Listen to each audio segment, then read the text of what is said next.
Yo-yo TV ప్రేక్షకులకు శుభోదయం. ఈ రోజు బులియన్ మార్కెట్ లో బంగారం వెండి ధరలు ఏ విధంగా ఉన్నాయో ఒకసారి మనం చూద్దాం. బంగారం కొనుగోలు చేయాలనుకునే వారికి అదిరే శుభవార్త. దేశీయ మార్కెట్ లో బంగారం ధరలు మళ్ళీ తగ్గాయి. క్రితం రోజు స్వల్పంగా పెరిగినా ఈ రోజు మళ్ళీ దిగి రావడం మంచి అవకాశంగా చెప్పొచ్చు. అలాగే కిలో వెండి రేటు మరో 5,000 మేర పడిపోయింది. అంతర్జాతీయ మార్కెట్లో బంగారం ధరలు కుప్పకూలాయి.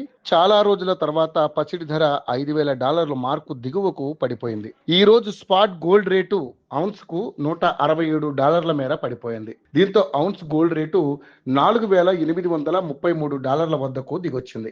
అలాగే స్పాట్ సిల్వర్ రేటు ఔన్స్ కు 5% పైగా దిగొచ్చింది. దీంతో ఔన్స్ సిల్వర్ రేటు $75 స్థాయికి వచ్చింది. ఇక హైదరాబాద్ బులియన్ మార్కెట్ లో పసిడి ధరలు మళ్ళీ తగ్గాయి. ఈ రోజు 24 క్యారెట్ల స్వచ్ఛమైన బంగారం ధర 10 గ్రాములకు గాను $330 మేర తగ్గడంతో తులం బంగారం ధర 1,57,750 వద్దకు దిగొచ్చింది. ఇక 22 క్యారెట్ల 916 బంగారం రేటు 10 గ్రాములకు గాను 300 మేర తగ్గింది. దీంతో తులం బంగారం ధర 1,44,600 వద్దకు దిగొచ్చింది.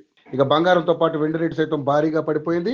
ఆల్ టైమ్ హై నుంచి కిలో వెండి రేటు 1,50,000 మేర పడిపోయింది. ఈ రోజు కిలో వెండి ధర 5,000 మేర పడిపోయింది. దీంతో ప్రస్తుతం హైదరాబాద్ మార్కెట్ లో కిలో వెండి ధర 2,75,000 వద్దకు దిగొచ్చింది.